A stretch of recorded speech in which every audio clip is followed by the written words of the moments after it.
कहाँ से बांट रहे हैं? न्यू नॉर्मल इसे संगीत जी बता रहे हैं। तो जब कोई जब ये आम आदमी पार्टी के पकड़े गए थे कैश, आम आदमी पार्टी का कैश पकड़ा गया था, तब कहा था नहीं बीजेपी अरे सर इतना तो कोई भी नहीं बोला सर। अब आशुतोष जी को देखिए, ये भारतीय जनता पार्टी और उनसे जुड़े हुए लोगों की एक आदत हो गई है कि मेरे ऊपर अनर्गल प्रलाप करना, मैं इनको माफ कर देता हूं। हे ईश्वर, इनको माफ करो, क्योंकि इनको नहीं मालूम ये क्यों ऐसा कह रहे हैं। वैसे शाखा वाखा मुझे नहीं लगता कि झूठ बोलने की कोई ट्रेनिंग मिलती है, बट मैं देखता हूं कि अक्सर रागी जी इसी तरीके की बातें करते। खैर छोड़ दिए।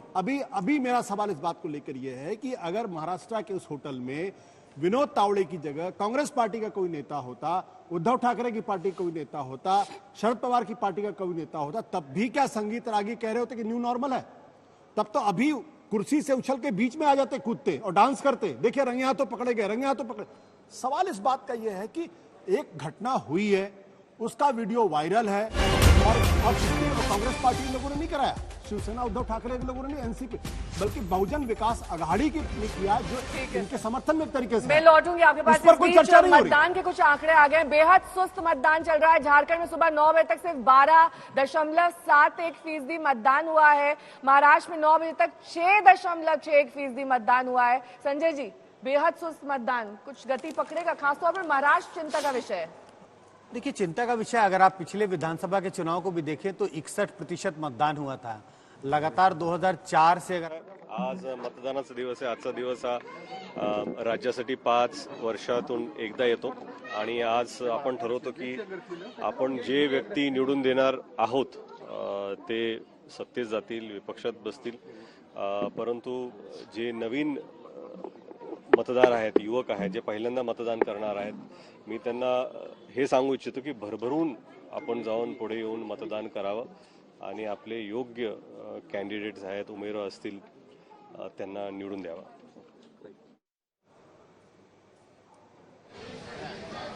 रितेश देशमुख को सुन रहे थे आप, जो अपनी पत्नी के साथ मतदान करने के लिए पहुंचे थे। ये मुंबई की तस्वीर आप देख रहे हैं, जहां पर मतदान के बाद यहाँ पर मुंबई के एक पोलिंग सेंटर की। ये दरअसल 9 बजे तक पूरे महाराष्ट्र की जो मतदान की स्थिति है वो लगभग 6% के आसपास बताई जा रही है। संजय जी, आप अपनी बात पूरी करिए, क्यों इतना सुस्त मतदान है महाराष्ट्र में? देखिए, इस वक्त हमें सुस्त लग रहा है, लेकिन मैं पुराने अगर आंकड़ों को देखूं तो 2004, 9, उसके बाद 14 और 19 चारों विधानसभा के चुनाव को देखेंगे तो 60% से ज्यादा मतदान महाराष्ट्र में हुआ है। पिछली बार 61% हुआ है और इसके पहले 63-64% मतदान होता रहा है।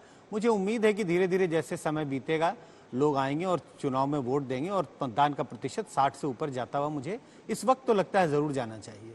विनोद तावड़े की तस्वीर हम आपको दिखा रहे थे, जो कल से मैन ऑफ द मोमेंट बने हुए हैं, लगातार सुर्खियों में छाए हुए हैं, और इस वक्त भी जब वो मतदान करके बाहर निकले तो उनसे रिएक्शन लेने की कोशिश की गई। हालांकि वो अपने आप को पाक साफ ही बता रहे, लेकिन जिस तरीके से आशुतोष जी आप बता रहे थे कि अगर यही पार्टी अलग होती तो शायद इस मुद्दे को अलग तरीके से प्रोजेक्ट किया जाता, क्योंकि विनोद तावड़े वहां पर रूलिंग पार्टी के साथ हैं और एक बड़े और कद्दावर नेता हैं, और जैसा कि हम सभी जानते हैं पिछले कुछ समय से उन्हें प्रोजेक्टेड सीएम भी, जिस तरीके से उन्होंने इंटरव्यूज में भी कहा है, अपने आप को सीएम पद का दावेदार बताया है, तो क्या ये सब कुछ इंटर रिलेटेड नहीं है?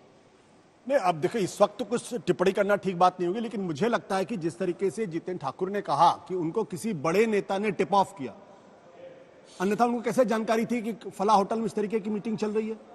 तो ये शक भी पैदा होगा और इस पे अटकलें भी लगेंगी कि कहीं ये अंदरूनी मामला तो नहीं भारतीय जनता पार्टी के बीच का। और इसलिए क्योंकि विनोद तावड़े कोई मामूली नेता नहीं है।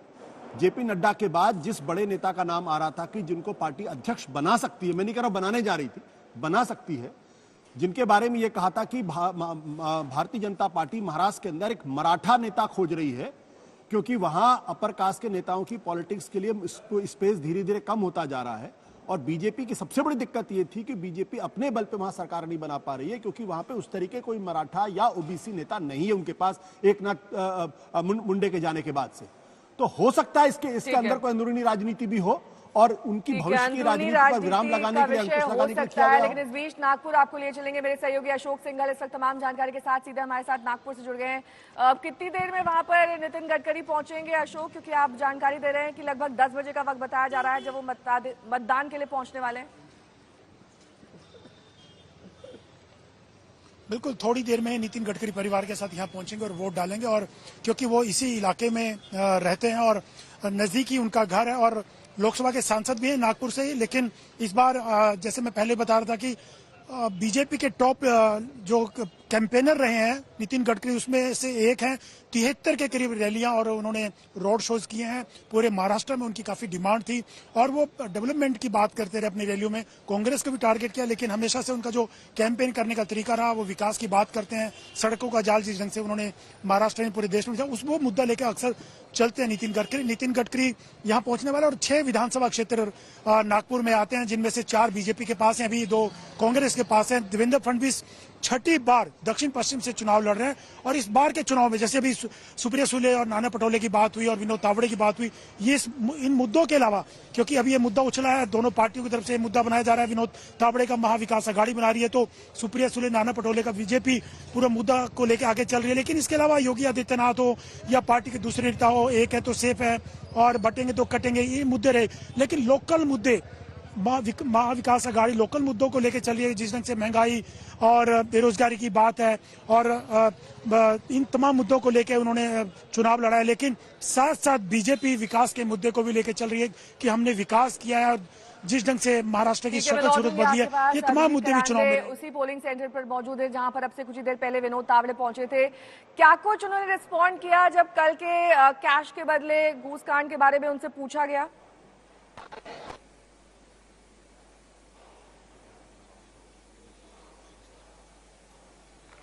आपका ऑडियो नहीं आ रहा है अभिजीत, अपना ऑडियो सही करिए, मैं लौटूंगी आपके पास। इस बीच महाराष्ट्र में ऑडियो कांड और कैश के बदले वोट मामले में विनोद तावड़े का नाम सामने आना, सुप्रिया सुले। अभिजीत अपनी बात पूरी कीजिए ना। जैसे यहाँ पर आए कल जो कैश का जो पूरा मामला, ठीक है, इनकी ऑडियो में थोड़ी दिक्कत है, लौटेंगे आपके पास। इस बीच तमाम दिग्गजों की तस्वीर हम आपको दिखा रहे हैं, 8 अलग अलग तस्वीरें अलग अलग पोलिंग सेंटर्स की। लेकिन चिंताजनक बात यह है कि लगभग 3 घंटे का वक्त बीत जाने के बाद भी लगभग 10% से भी कम मतदान महाराष्ट्र में देखने को मिल रहा है। हालांकि दिग्गजों ने वोट डालने की अपील जरूर की है, लेकिन यहाँ पर हम अगर देखें तो 6.5% के आसपास मतदान पूरे महाराष्ट्र में दिखाई दे रहा है 3 घंटे की वोटिंग के बावजूद। हालांकि यहाँ पर जो जानकार है उनका ये मानना है कि जैसे जैसे दिन चढ़ेगा वोटिंग परसेंटेज भी ऊपर आएगा और ये ग्राफ हम ऊपर की ओर देखेंगे। लेकिन अलग अलग जगहों का ये मतदान फीसद आप देख सकते हैं। बोकारो में 9 बजे तक 12.48%, वहीं रांची की अगर बात करें तो 9 बजे तक 16% मतदान हुआ है।